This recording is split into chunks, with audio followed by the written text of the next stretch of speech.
Di dalam surah Al-Maidah, Allah menceritakan tentang konsep taubat selepas seseorang itu pernah berbuat sesuatu kesilapan ataupun dosa. Dan apakah konsep taubat itu yang sebenarnya? Adakah ianya perlu menjadi asas untuk kita mengambil lewa kepada peraturan Tuhan ataupun bagaimana? Kita ikuti dalam episod kali ini. وَاجْعَلْهُ لَنَا هُجَّتَيْنِ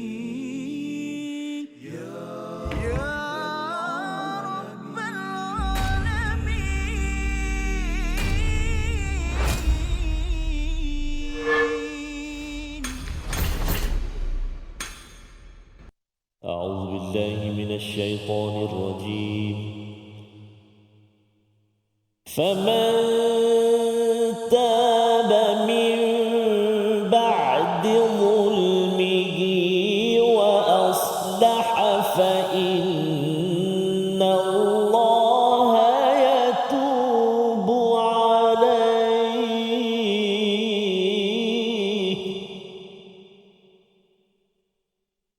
إن الله غفور رحيم صدق الله العظيم.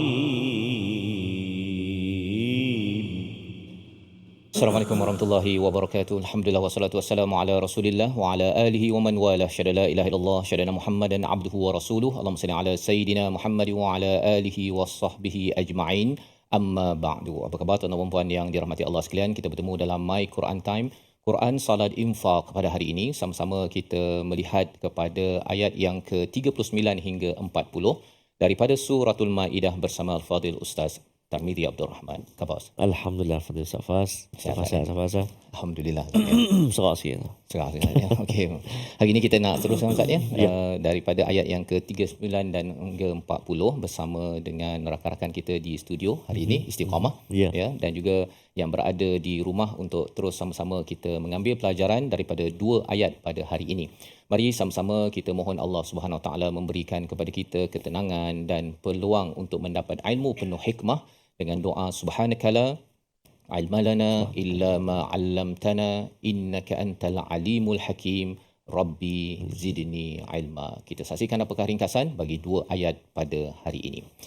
Iaitu pada ayat yang ke-39, rahmat dan kasih sayang Allah Subhanahu Wa Taala kepada pendosa atau sesiapa yang pernah berbuat dosa dalam kehidupan. Diikuti pada ayat yang ke-40, kekuasaan dan keagungan Allah Subhanahu Wa Taala memiliki segala yang ada di bumi dan di langit. Mari sama-sama kita membaca ayat 39 hingga 40 dipimpin Al-Fadil Ustaz Tarmizi Abdul Rahman. Sila Ustaz. Terima kasih Fadil Ustaz Fazrul. Bismillahirrahmanirrahim. Assalamualaikum warahmatullahi wabarakatuh. Alhamdulillah. Thumma alhamdulillah wassalatu wassalamu ala Rasulillah wa ala alihi wa sahbihi wa man walah wa ba'd. Allahumma salli ala sayyidina Muhammad wa ala ali sayyidina Muhammad. Apa khabar ayahanda dan bonda, tuan-tuan dan puan-puan muslimin dan muslimat yang dikasihi penonton yang dirahmati Allah Subhanahu Wa Taala. Alhamdulillah kita bersua hari ini untuk episod kali ini, dan hari ini kita nak membaca dua ayat 39 dan juga ayat yang ke-40. Jadi kita nak baca terlebih dahulu dua ayat ini, ayat 39 dan ayat 40, halaman 114 hari ini. Kita nak baca permulaan dengan menggunakan taranum Sika. Kita nak baca secara murattal insya-Allah. Taranum apa tuan-tuan dan puan-puan? Sika insya-Allah. Kita cuba. أعوذ بالله من الشيطان الرجيم بسم الله الرحمن الرحيم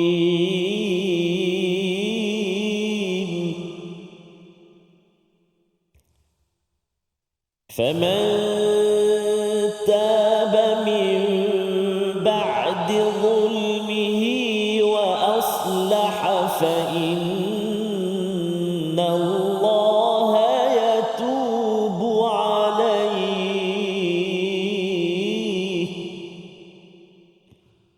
إن الله غفور رحيم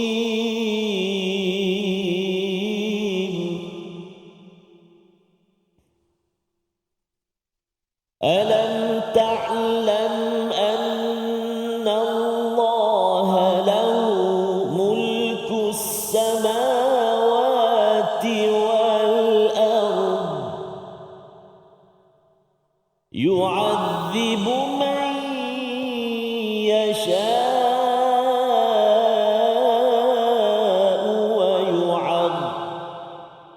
يعذب من يشاء ويغفر لمن يشاء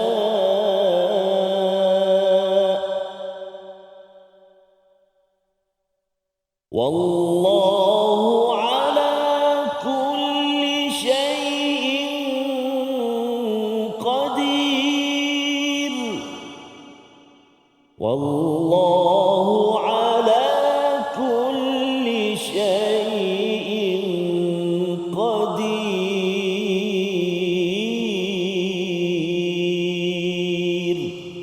صدق الله العظيم. Surah Al-Azim, kita bacaan daripada ayat yang ke-39 hingga 40 sebagai satu pelajaran besar kepada kita selepas kita berbicara tentang hukuman bagi as-sariqu was-sariqah, maksudnya bagi mereka yang pernah berbuat satu jenayah iaitu mencuri, ya, di kalangan lelaki ataupun wanita, maka Allah memberikan satu ketentuan yang penuh dengan ketegasan, ya, azizun hakim pada ayat yang ke-38, iaitu perlu dipotong tangannya. Itu peraturan pada ayat 38. Jadi di dalam hal ini azizun hakim itu diteruskan dengan penyataan rahmat daripada Allah Subhanahu Wa Taala dengan perkataan faman taba min ba'di zulmih, maka barang siapa yang bertaubat selepas menzalimi, selepas berbuat dosa, maksudnya apabila dia dihukum ataupun dia mungkin terlepas, ya, tetapi maksudnya ialah selepas melalui kepada apa yang dinyatakan pada ayat 38 ini dan kembali seorang itu bertaubat. Dia kata bahawa saya dah tak nak buat lagi dah, saya nak baiki diri saya, istilahnya wa aslaha. Ada dua syarat di situ. Taba, ingin kembali kepada Allah, dia ingin melakukan kebaikan, dan yang keduanya adalah wa aslaha, ingin membaiki apa yang tidak baik sebelum ini. Maka Allah menyatakan maka fa innallaha yatubu alaih, Allah ini menerima taubat kepadanya. Jadi ini sebagai satu harapan besar Allah berikan kepada mereka yang pernah berbuat jenayah, maksudnya salah satunya as-sariqu was-sariqah, iaitu mereka yang mencuri ataupun mengambil hak daripada orang lain tanpa justification lah, tanpa sebab yang dibenarkan. Maka di sini Allah menyatakan innallaha yatubu alaih ini sebagai satu harapan besar.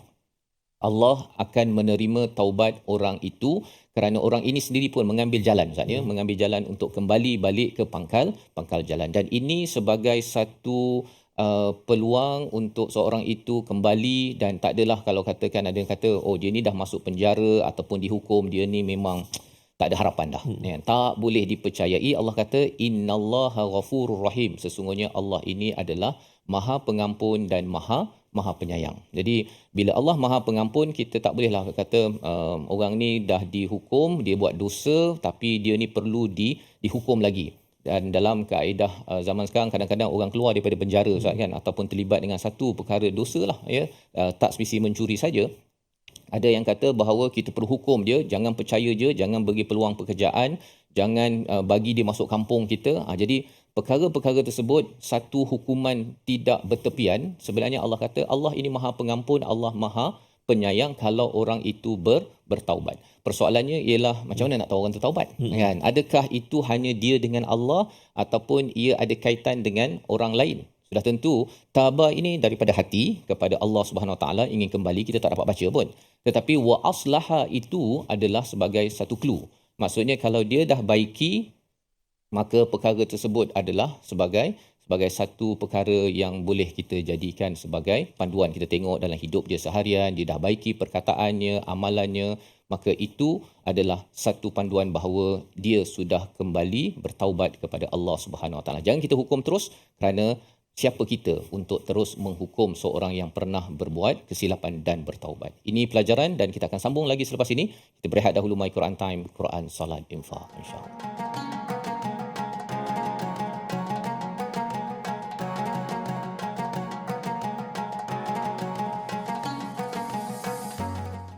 واجعله لنا هجتين يا رب العالمين.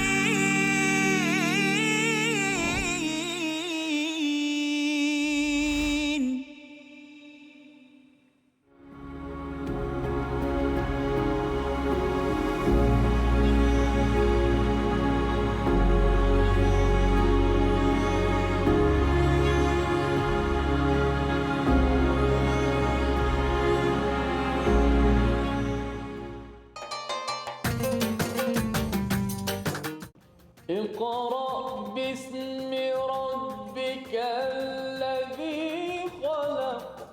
Hayati isi kandungan Al-Quran dalam My Quran Time. Setiap hari jam 12 tengah hari di TV9 dan saluran Astro 149. Quran Salat Infak.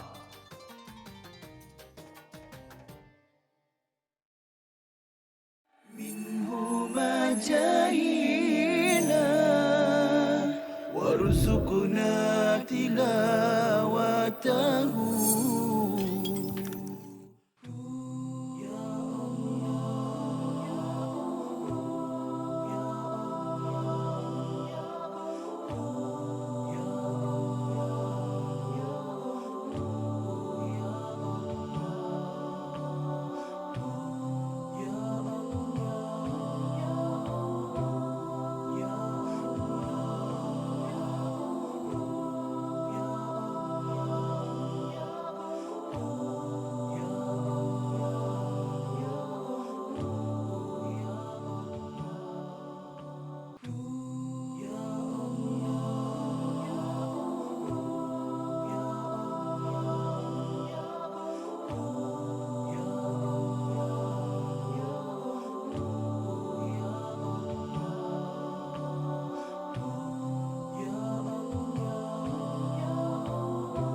واجعله لنا هجتين يا رب العالمين.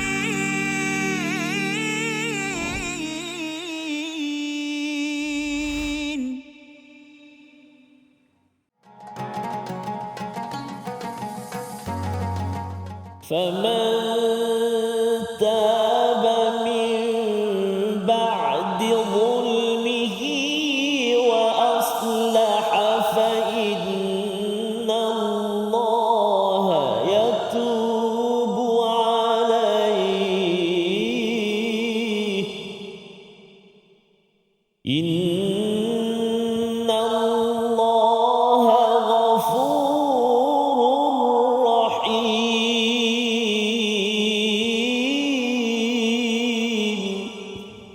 صدق الله العظيم.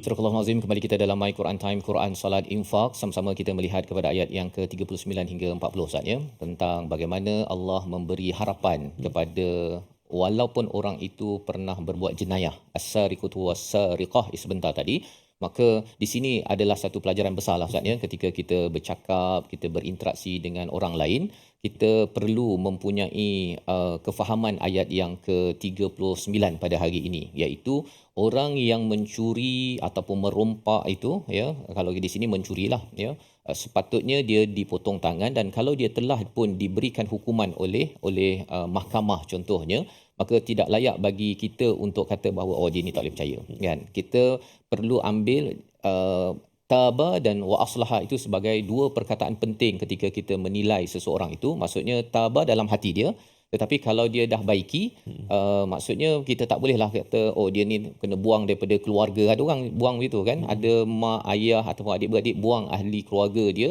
ataupun halau daripada kampung, halau daripada taman, halau daripada tempat dia. Cabarannya apa? Bila kita halau dan tidak beri peluang untuk dia baiki, akhirnya dia tak ada peluang pekerjaan, ada orang kontak dia, you mau duit ke? Kan, kalau dia mau buat duit, you jual ini kan. Jadi akhirnya dia jadi pusher ataupun dia menjadi pengedar dadah contohnya. Kerana apa? Kerana semua peluang pekerjaan telah ditutup oleh orang baik-baik. Itu cabaran orang baik ini ialah kita kena baca Quran baru boleh jadi baik mengikut standard Tuhan. Pasal kalau kita rasa baik, tak buat jenayah, buat dosa, kemudian kita menghukum orang yang pernah buat dosa tetapi dia ingin kembali, kalau pintu itu ditutup Ustaznya, kalau dia harapkan bukalah sikit bagi peluang kan, tapi selepas dia kena penjara ke, kena hukum ke, masih ditutup lagi, maka akhirnya dia tak cari jalan nur, dia akan pergi kembali kepada kepada kegelapan yang pernah dia laksanakan. Itu sebabnya Allah bawakan satu panduan, satu keinsafan pada ayat yang ke-40 sebagai panduan kita bersama. Mari sama-sama kita baca. Baik, terima kasih kepada Ustaz Faz, tuan-tuan dan puan-puan, ibu-ibu, ayah-ayah, sahabat Al-Quran yang dikasihi rahmat Allah Subhanahu wa taala. Kita nak baca ayat yang ke-40. Dalam ayat yang ke-40 ni ada dua tempat hukum mad wajib muttasil dan kalimah dia sama, yasha'u dengan yang akhir tu liman yasha'. Jadi panjang. Mari kita cuba ayat 40. A'udzubillahi minasyaitonirrajim. Alam ta'lam anna Allah lahu mulkus samawati wal ard yu'adzibu man yasha'u wa yaghfiru liman yasha'u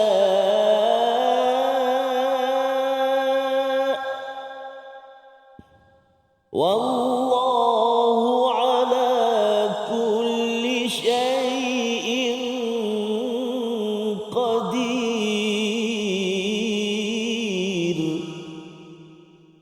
Wallahu ala kulli syai'in qadir.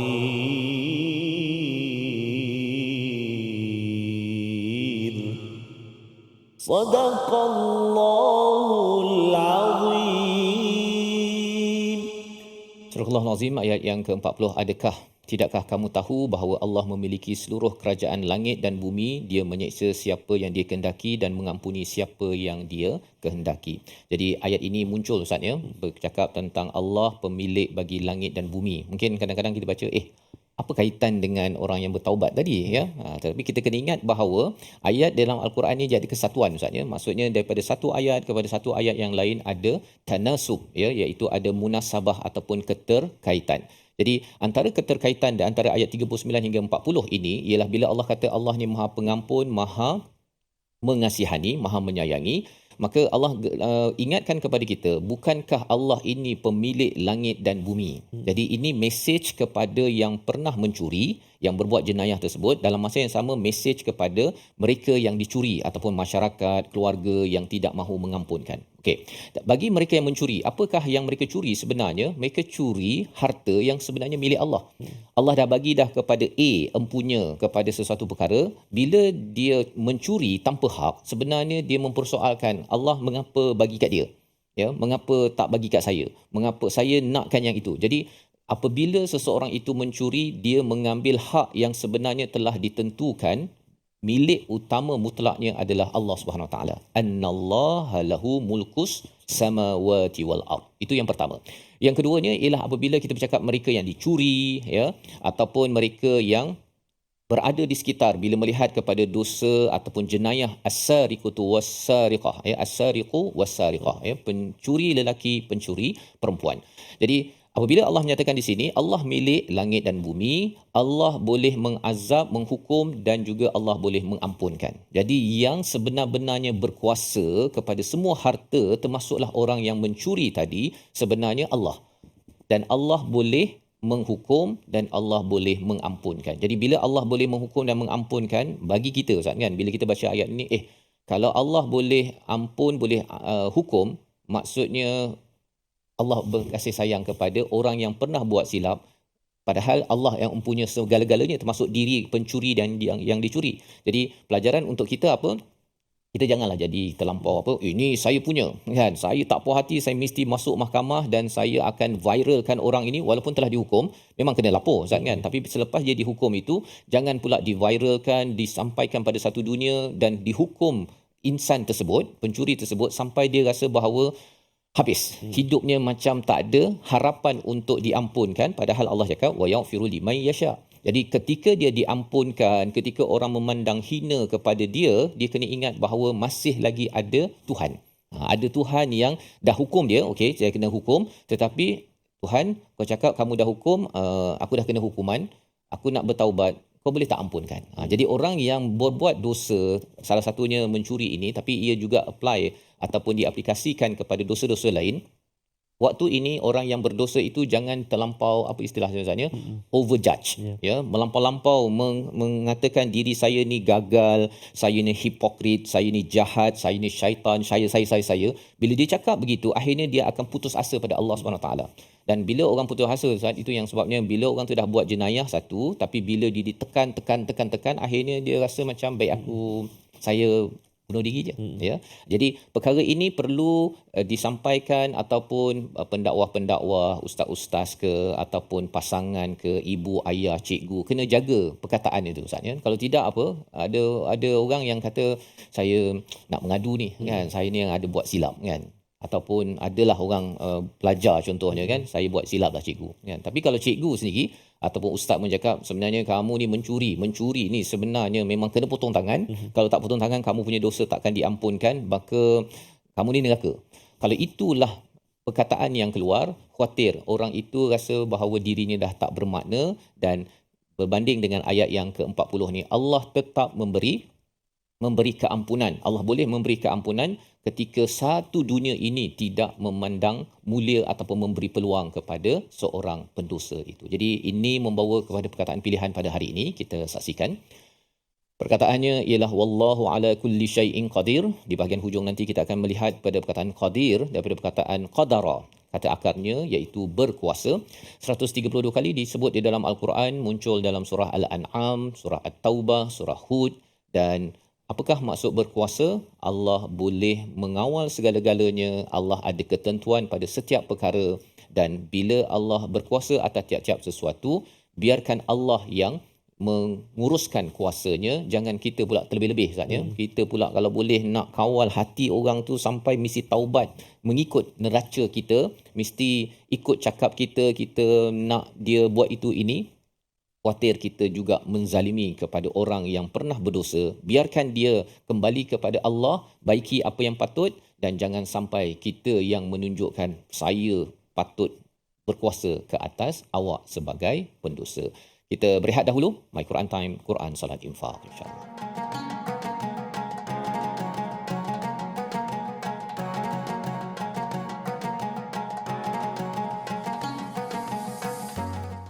واجعله لنا هجتين يا رب العالمين.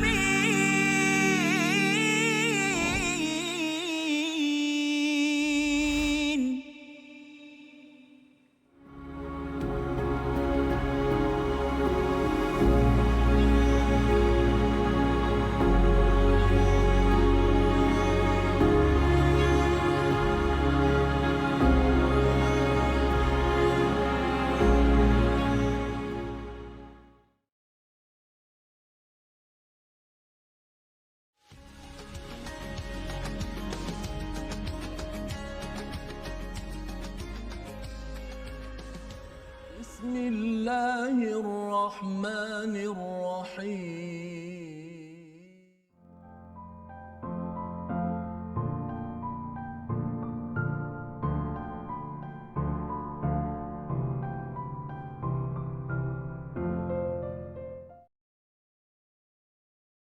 منهما جاهينا وارزقنا تلاوته. Ayat yang berkenaan dengan puasa, ayyaman ma'dudat. Okey, ini adalah hari-hari yang sedikit sahaja. Sekarang ni pun dah sampai 20 dah. Kita tak perasan dah sampai 20 dah, okey. Dengan itu, yang tak boleh buat ialah kita tak boleh mengabaikan masa kita.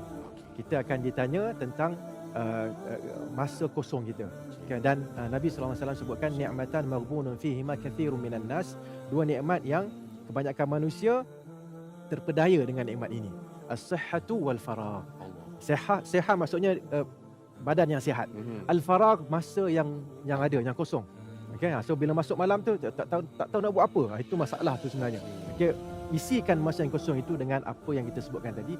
Apa saja bentuk amalan ibadat, sama ada yang khusus ataupun yang umum, membantu orang Islam, membantu binatang ke apa semua yang memerlukan bantuan, kita bantu. Dengan itu kita dah mengisi masa kita. Okay. So jangan, yang tak boleh buat adalah jangan kita buang masa. waj'alhu lana hujjatain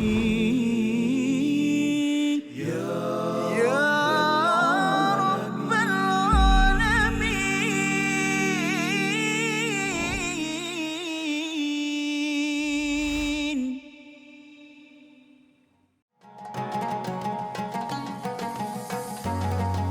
Munajatku dalam syahdu merindui maghfirahmu, mardiyahmu dalam restu, harapan tulusnya hatiku, ku rindukan pimpinanmu, keagunganmu dalam doaku, kebesaran pada kudratmu, ia membina rohaniku.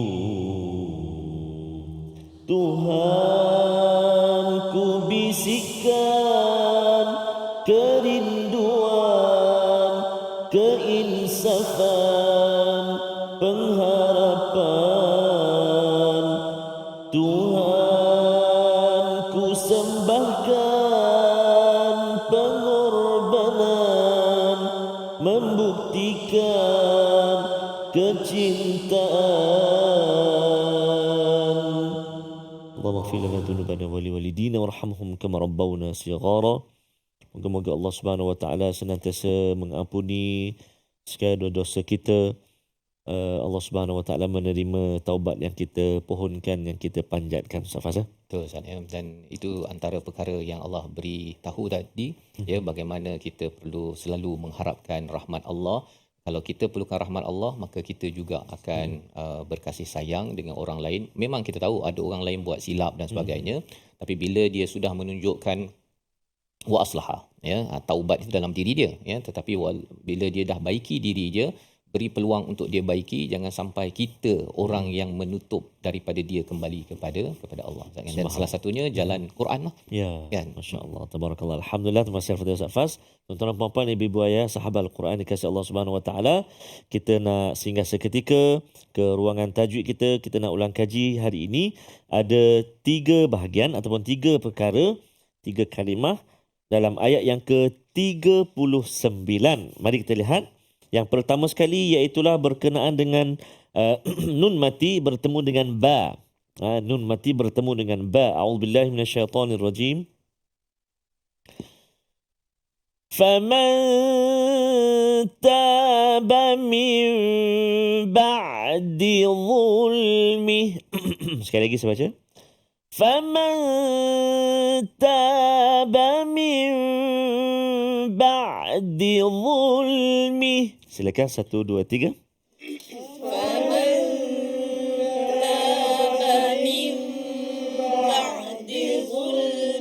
Masya Allah. Iaitu fokus kita nun mati bertemu dengan ba. Apa nama dia? Iqlab. Iaitu tukar, menukarkan bunyi nun itu kepada mim, kan? Sebab tu atas nun tu ada tanda mim, kan? Tapi berserta dengung lah, ada dengung sama samar. Mim ba'd. Cuba. Mim ba'd. Mim ba'd. Mim ba'd. Iqlab. Apa nama dia? Hukum dia? Iqlab. Nun mati atau tanwin bertemu dengan ba. sahaja, satu huruf sahaja. Kita kalau mim mati ikhfa syafawi. Yang ini iqlab sebab nun mati bertemu dengan ba. Baik, itu yang pertama. Sekali lagi, berapa rakaat pula? Berapa harakat tunggu dia? 2 harakat. Min ba'd. Cuba. Min ba'd.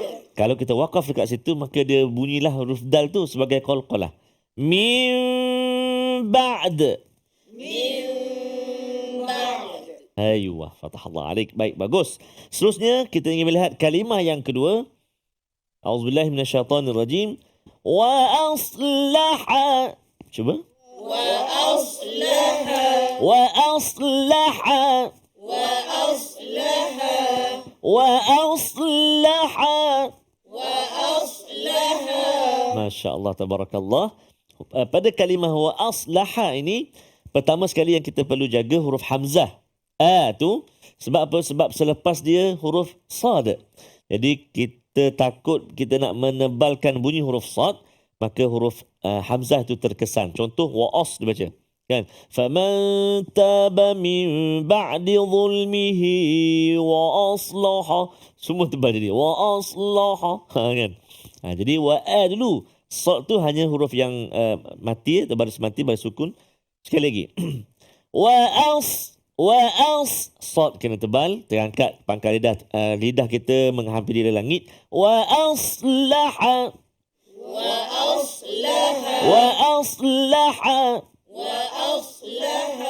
Baik, kalau tak terangkat lidah kita, dia akan jadi sin. Wa as. Cuba wa as. Kalau sad, beza bunyi kan. Wa as.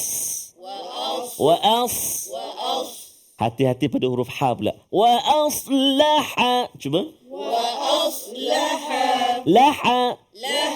Ada yang baca faman taba min ba'di zulmihi wa aslaha kan, sebab dia dah terbiasa baca dengan macam tu, tidak beri perhatian dalam sebutan-sebutan huruf. Jadi kena hati-hati.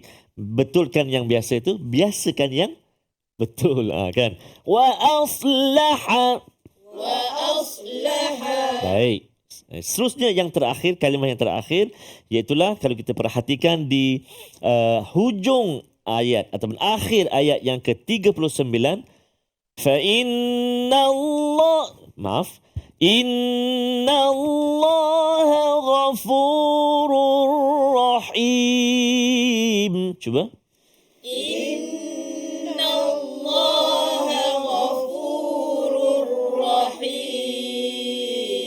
Masya-Allah. Ghafurur Rahim. Silakan. Ghafurur Rahim. Masya-Allah, tabarakallah. Baik. Pertama sekali huruf gha. Cuba gha. Gha. Ri. Ru. Itu gha. Jangan tentukan dengan ra. Fa innallaha rafu tukar dengan ra. Jadi ra di permulaan rongga kerongkongan kita, huruf ghain dan juga huruf kha, kan. Ghafurun. Cuba. Ghafurun. Fu. Fa. Fu. Fi. Fa. Ghafurun. Baik, sekarang ni kita jumpa tanwin bertemu dengan huruf ra. Tanwin bertemu dengan huruf ra, iaitulah nama dia apa dia? Idgham bila. Dia dua kan, idgham ma'al gunnah dan juga idgham bila gunnah. Bila ni bila dia tidak gunnah, tak dengung, bila bertemu dengan dua huruf, iaitulah lam dan juga ra, kan. Ghafurur ra. Cuba. Ghafurur ra. Aiyah. Jadi jangan bunyi nun, run tu. Ghafurun ra, tak kena. Masuk terus pada ra. Ghafurur rahim. Silakan. Ghafurur rahim. Kita jumpa lagi sekali huruf ha. Berbaris kasrah, baris bawah. Tadi baris atas. Sekali lagi. Ghafurur rahim. Silakan. Ghafurur rahim. Alhamdulillah, Masya Allah, Tabarakallah. Kita nak cuba menghafal ayat yang ke-39. A'udzubillahi minasyaitanirrajim. فَمَن تَابَ مِن بَعْدِ ظُلْمِهِ وَأَصْلَحَ فَإِنَّ اللَّهَ يَتُوبُ عَلَيْهِ. Silakan. فمن تاب من بعد ظلمه وأصلح فإن الله يتوب عليه. فمن تاب من بعد ظلمه وأصلح. cuba. فمن تاب من بعد ظلمه وأصلح. فمن تاب من بعد ظلمه وأصلح. cuba 1, 2, 3. فمن تاب من بعد ظلمه وأصلح. ما شاء الله. وأصلح فإن الله يتوب عليه. وأصلح فإن الله يتوب عليه. Ya, akhir ni insya-Allah mudahan. Inna Allah ghafurur rahim.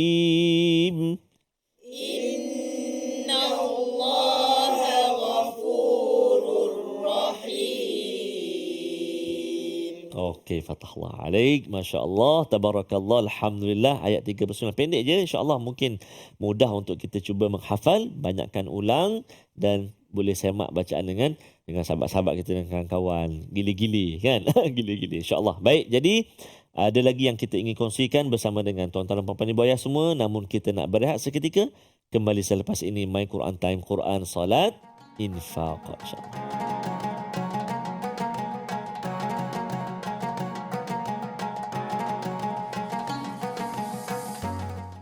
واجعله لنا هجتين يا رب العالمين.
جاهنا وارزقنا تلاوته.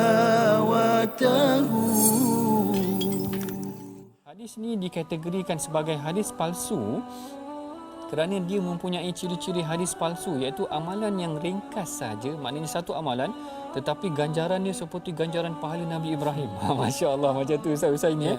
Seakan-akan Ustaz ini malam ke-8 solat tarawih dapat pahala Allah. Nabi Ibrahim terus. Yang menariknya doktor, saya pernah ada buku ni. Masya Allah. Ya, saya pernah ada buku ni, dia kata malam pertama pahala ni sebegini kan. Betul. Tapi dulu kita tak berapa nak belajar sangat kan.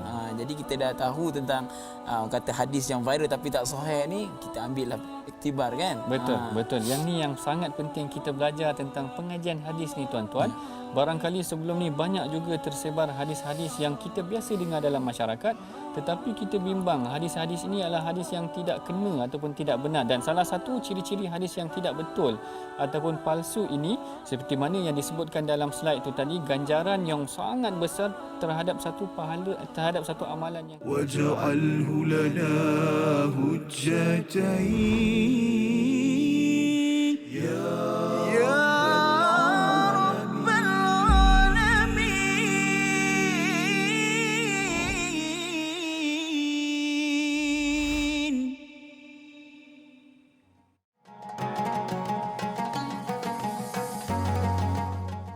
Kembali kita dalam My Quran Time, Quran Salat Infak. Sama-sama kita melihat kepada ayat yang ke-39 dan 40 pada hari ini. Suratul Maidah yang memberi panduan kepada kita apabila kita diberikan nikmat, maka kita perlu gunakan untuk menyempurnakan janji kepada Allah Subhanahu Wa Taala. Dan ada nikmat yang sampai pada orang lain yang tidak dibenarkan untuk diambil tanpa izin. Dan itulah as-sariqu was-sariqah.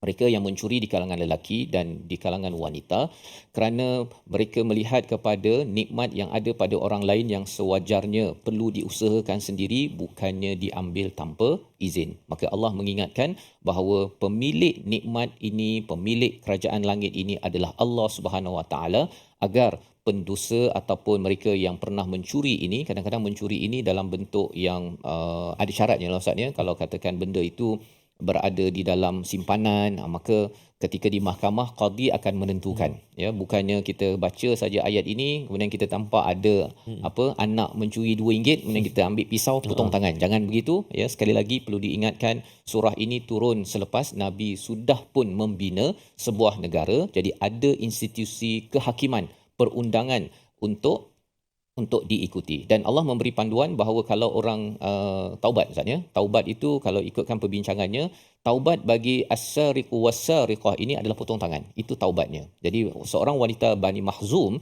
yang telah pun dipotong tangan, dia tanya pada Rasul, adakah taubatnya diterima?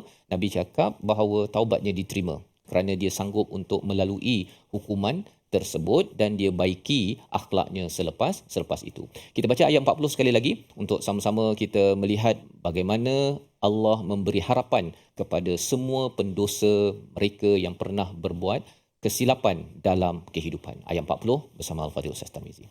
Terima kasih Fadil Ustaz Fazrul. Tuan-tuan dan puan-puan, ibu ayah dikasihi penonton semua, moga-moga terus bersemangat InsyaAllah. Dan kita nak baca ayat ke-40 sekali lagi. Kita nak baca dengan menggunakan Taranum Sikah. Taranum Sikah.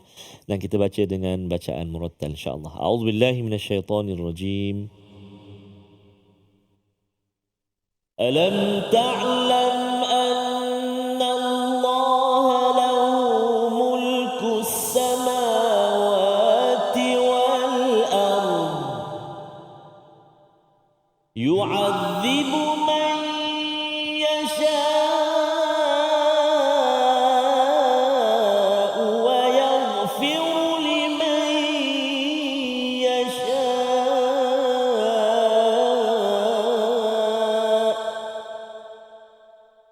والله على كل شيء قدير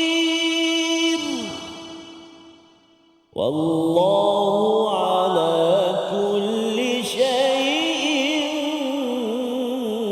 قدير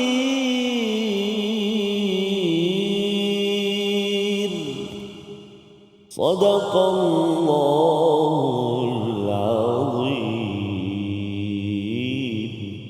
Surah Al-Azim, gitulah bacaan ayat yang ke-40. Allah menyatakan Allah pemilik pada langit dan bumi ini, ya, kerajaannya ini, maka Allah boleh mengazab siapa yang dikehendaki dan Allah boleh mengampunkannya. Jadi bila bercakap tentang azab ini telah dinyatakan pada ayat yang ke-38 Ustaz ya, iaitu hukuman bagi penjenayah yang mencuri. Dan bilakah Allah mengampunkan? Bila melalui kepada apa yang ditentukan di sini ataupun hukuman-hukuman yang setara dengannya, maka pada waktu itu Allah boleh mengampunkan dan Allah yang berkuasa atas tiap-tiap sesuatu. Bercakap tentang Allah berkuasa ini nak menunjukkan kepada kita tak berkuasa Ustaz. Kita tak berkuasa untuk terus menghukum orang ataupun mengampunkan orang. Ada orang kata tak apalah pencuri itu janganlah kita potong tangan. Pasal apa? Menampak macam ganas sangat. Sebenarnya siapa empunya tangan, siapa empunya diri dan siapakah pencipta diri yang menentukan hukuman ini. Itu yang kita kena fikir. Kalau ada yang kata bahawa saya tak naklah menghukum dengan kaedah yang Allah beri dalam ayat 38. Itu satu kumpulan. Satu lagi kumpulan ialah memang dia nak potong terus. Nampak orang curi sikit je, kita mesti potong. Kita potong. Maka pada waktu itu kita kena ingat bahawa Allah boleh mengampunkan. Jadi ketentuan yang final, yang amat berkuasa adalah Allah Subhanahu Wa Taala. Jadi kita berada di pertengahan, Ustaz, kan? Maksudnya kita doa agar sistem perundangan yang berteraskan pada ayat 38 perlu dididik hingga kan semua orang Islam ni setuju untuk melaksanakan perintah ini. Ya, memanglah surah Al-Maidah ini di hujung-hujung dakwah Nabi, kerana pendidikan Nabi di Mekah itu amat penting sehingga kan para sahabat bila dapat peraturan ini mereka bersedia. Mereka tahu bahawa ini adalah cara nakalam minallah dalam ayat 38 untuk Allah memberi pendidikan dan mengelakkan orang berleluasa lah, Ustaz. Kalau tidak orang selamba je, curi 2,000 ke 2 juta ke, masuk penjara free je, makan free apa sebagainya, nanti boleh keluar buat balik. Kadang-kadang dalam penjara pun boleh buat lagi pencurian tersebut pasal guna telefon ke, bagi rasuah kepada pegawai dan sebagainya. Jadi di sini kalau kita boleh didik kepada masyarakat agar kita menerima stand kita, pendirian kita, ini perlu dilaksanakan. Belum dilaksanakan, sudah dilaksanakan, itu adalah berdasarkan kepada ketentuan Allah Subhanahu Wa Taala. Dan ini membawa kepada resolusi kita pada hari ini. Kita saksikan, iaitu yang pertama, kita berhenti melakukan dosa-dosa yang menjadi penghalang kepada rahmat Allah Subhanahu Wa Taala, iaitu dengan bertaubat. Yang kedua, bersungguh-sungguh dalam taubat dan memperbanyakkan amal soleh. Ya, wa aslaha dalam ayat 39 itu adalah membaiki keadaan, membaiki kesilapan yang ada dan perbanyakkan amal soleh sebagai syarat untuk Allah terus menyayangi. Dan yang ketiga, kejar keampunan, tingkatkan kebaikan dan raihlah keredaan daripada Allah Subhanahu Wa Taala, kerana Allah menawarkan pada ayat 40, Allah boleh menghukum terus, Allah boleh mengampunkan, tetapi kita perlu berusaha untuk mencapainya. Kesilapan-kesilapan itu jangan menyebabkan kita putus asa, dalam masa yang sama jangan rasa boleh berfoya-foya. Maksudnya kita berada di antara dua garis tersebut. Kita berdoa kepada Allah SWT agar kita sentiasa dipelihara daripada dosa dan terus bertaubat, kembali kepada Allah dan terus baiki amal soleh kita pada setiap hari. Bersama Ustaz Tar. Terima kasih kepada Ustaz Faz. A'udzubillahi minasyaitonirrajim. Bismillahirrahmanirrahim. Alhamdulillahi rabbil alamin, wassalatu wassalamu ala asyrafil anbiya'i wal mursalin wa ala alihi wa sahbihi ajma'in. Allahumma ya Allah wa ya Rahman wa ya Rahim, ampunilah dosa-dosa kesalahan kami ya Allah, ampunilah dosa-dosa maksiat kami ya Allah. Ampunilah ya Allah, maafkanlah ya Rahman kesalahan kesilapan kami ya Arhamar Rahimin. Ya Allah ya Rahman wa ya Rahim, tidak putus kami mohon kepadamu ya Allah, agar diperkenankan taubat kami ya Allah, agar diperkenankan kembalinya kami kepadamu ya Allah. Moga-moga ya Allah diperkenankan doa permintaan hajat kami ya Arhamar Rahimin. Ya Allah, ya Tuhan kami, ibu ayah mertua kami, ampunilah mereka ya Allah. Juga muslimin, muslimat, mukminin, mukminat birahmatika ya Arhamar Rahimin. Ya Allah, ya Tuhan kami, kurniakanlah peluang buat kami ya Allah, untuk kami perbaiki kehidupan kami, islahkan kehidupan kami kepada yang lebih baik, ketaatan kepadamu ya Allah. Wa sallallahu ala sayyidina Muhammadin nabiyil ummi wa ala alihi wa sahbihi wa baraka wa sallam. Walhamdulillahi rabbil alamin. Taqabbalallah. Minna wa minkum taqabbal ya karim. Moga-moga Allah menerima, mengabulkan doa kita pada hari ini dan kita menjadi orang yang sentiasa bertaubat pada setiap masa, kerana kita tahu bahawa ada kekurangan-kekurangan, kesilapan dosa yang memang tidak dapat kita elakkan, dan inilah yang ingin kita gerakkan dalam tabung gerakan Al-Quran, peluang untuk tuan-tuan menambah amal soleh dan juga berkongsi idea, menguatkan lagi usaha untuk kita membuat amal soleh, menyebarkan isi kandung Al-Quran. Moga-moga dengan amal soleh itu Allah mengampunkan dan jadikan taubat kita sebagai taubat yang benar-benar menuju kepada Allah Subhanahu Subhanahu wa taala. Kita bertemu lagi dalam siri akan datang untuk sama-sama kita melihat kepada ayat yang ke-41 ayat seterusnya dalam suratul Maidah, My Quran Time, Quran Salat Infaq. اللهم ارحمنا بالقرآن واجعله لنا إماما ونورا وهدى ورحمة اللهم ذكرنا منه ما نسينا وعلمنا منه ما جهلنا وارزقنا تلاوته آناء الليل وأطراف النهار واجعله لنا هجتين